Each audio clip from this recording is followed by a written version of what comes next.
Imagine a typical day when you're at work and you're busy and you manage to get by the whole day with just a cup of coffee, a few meals here and there, but you don't really pay attention to what you're eating. And when you come home and you're not stressed and the day is done, that's when this crazy hunger hits you, and then you just keep scavenging for things to eat. That's what food noise is. And for obese people, that happens all the time. Imagine having uncontrolled hunger all the time. And it's not physical hunger. It is just the hunger caused by something known as food noise. Food noise is sort of a food addiction.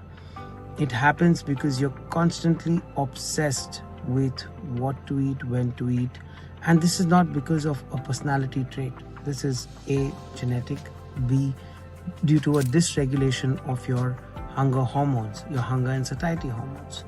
Ghrelin and leptin are your hunger and satiety hormones, and due to your brain becoming a little less receptive or responsive to those signals, you are constantly in a state of perceived hunger.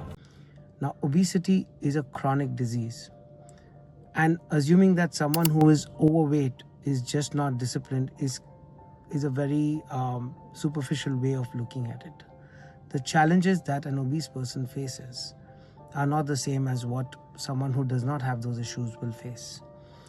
There can be two people equally obese or overweight, but having drastically different challenges.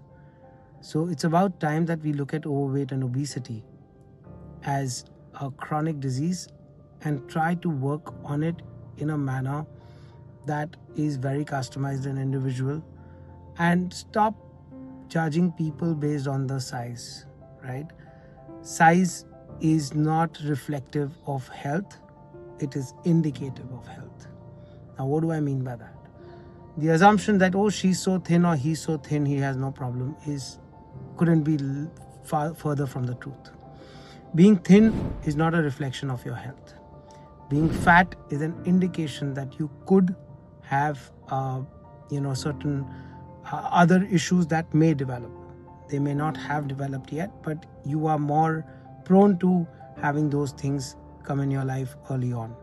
Now, I use the word fat because I feel like at some level I still am that fat guy. I was called fat all my life. I have dealt with obesity firsthand. I was 104 kgs. And I'm all for body positivity and embracing yourself and accepting your body the way it is. But the truth of the matter is that the quality of life that I have experienced and the mental health improvement that I have firsthand felt, the sense of confidence, the opportunities at work, everything, the way the world perceives me, everything has changed when I have successfully battled obesity, and that battle never ends.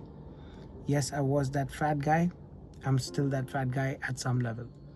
Every day I have the same challenges that any person who is struggling right now does with obesity. It's just that I have gotten better at managing it, and to get better at managing it, you have to learn certain habits. I also have that food noise, but I have learned to dull it down. I have learned to tame it. I have learned to come up with coping mechanisms. I have learned to exercise certain discipline with those impulses. Now, this is not something that can happen with a diet. So don't fool yourself into believing, oh, I just need to lose weight. No, you don't just need to lose weight. You need to gain a lot of new knowledge. You need to gain and adopt new habits and make it a lifestyle. Look at obesity as a challenge that you need to overcome.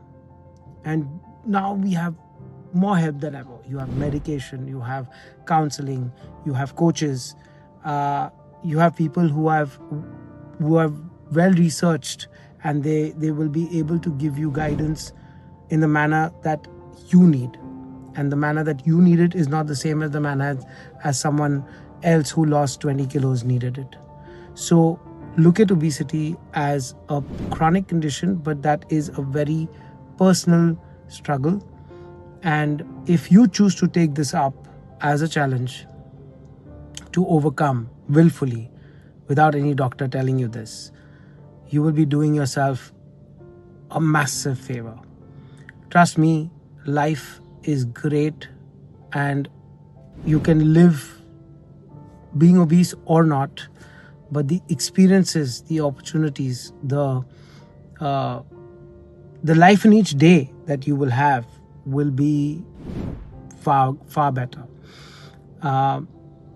For people who don't struggle with obesity and have people in their circle, family, friends who are struggling with this, please approach this empathetically rather than just mocking them, because that really doesn't help anyone.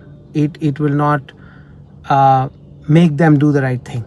If anything, it will just reinforce self-sabotaging behaviors. Yeah, so I wanted to just come here and explain this in my most unfiltered way. It's not edited, but I want you to look at this and think about it. 2 out of 5 people are struggling with overweight or obesity as per the global health records. We need to curb this epidemic of obesity, because I think as a country, India has a lot to offer. But in terms of fitness, we are not perceived as a fit population. We are perceived as the diabetic capital. We need to work on this in a slightly more systematic manner and, be our best selves. Hope this helps.